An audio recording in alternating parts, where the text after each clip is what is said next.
sont les 3 stratégies d'apprentissage les plus sollicitées dans n'importe quel domaine d'activité? On parle de plusieurs formes d'intelligence, notamment l'intelligence décisionnelle, l'intelligence relationnelle, l'intelligence émotionnelle, l'intelligence physique, l'intelligence amoureuse. Il existe plein de formes d'intelligence. Et aujourd'hui, ce qui m'intéresse à travers cette nouvelle capsule-là, c'est de partager avec vous quelles sont les 3 formes d'intelligence les plus sollicitées dans n'importe quelle stratégie d'apprentissage. Si ça vous intéresse de découvrir ces 3 formes d'intelligence sollicitées dans les différentes formes d'apprentissage, alors restez jusqu'à la fin de la vidéo pour découvrir ces 3 stratégies d'apprentissage.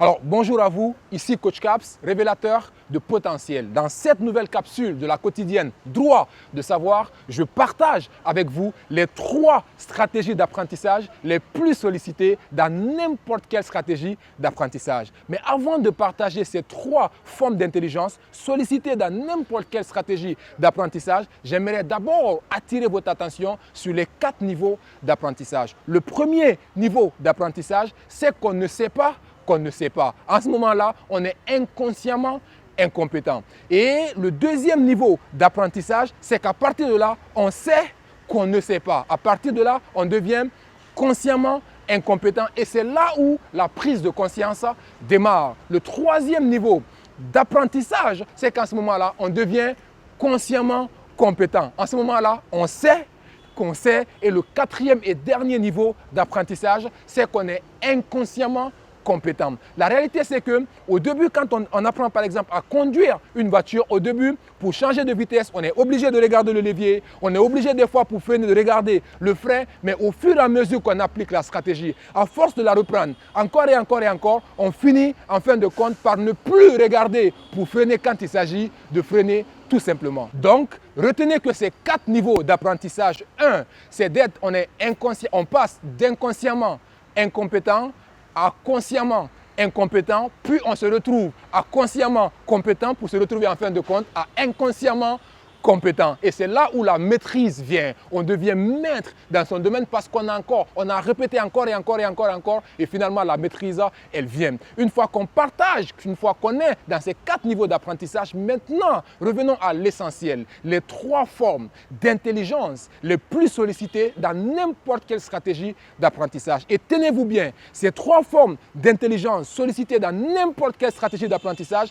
ça se retrouve au niveau de 3 parties de l'organisme humain qui sont les 3 parties les plus importantes où il y a le plus de neurones possible dans l'organisme humain. Et ces 3 formes d'intelligence sont situées 1 au niveau de la tête, 2 au niveau du cœur et 3 au niveau des intestins. La première forme d'intelligence sollicitée dans n'importe quelle stratégie d'apprentissage qui se retrouve au niveau du cerveau, c'est quoi tout simplement? C'est la connaissance. Vous savez, quand vous disposez de plus d'informations que quelqu'un d'autre dans un domaine d'activité donné, vous avez plus de chances que la personne de réussir dans ce domaine-là. Donc, le premier niveau d'intelligence, c'est de mobiliser les connaissances qu'il faut développer afin de pouvoir découvrir et bosser les compétences qu'il faut. Le deuxième niveau d'intelligence, parce qu'encore une fois, ce premier niveau d'intelligence ne suffit pas. Au début, on a l'information qu'il veut, mais vous êtes d'accord avec moi que quand vous partagez une information, comme ce que je partage avec vous dans cette vidéo-là, il y a une partie des gens qui écoutent cette information qui seront bien entendu d'accord avec. Il y en a d'autres également qui ne seront pas d'accord avec, mais chacun fondera son jugement en fonction de ses croyances. Chacun fondera son jugement en fonction de ses valeurs. Et quand je parle de croyances, je ne fais pas allusion aux croyances religieuses, mais je fais plutôt allusion à ce que vous croyez étant possible pour vous et ce que vous croyez ne pas être possible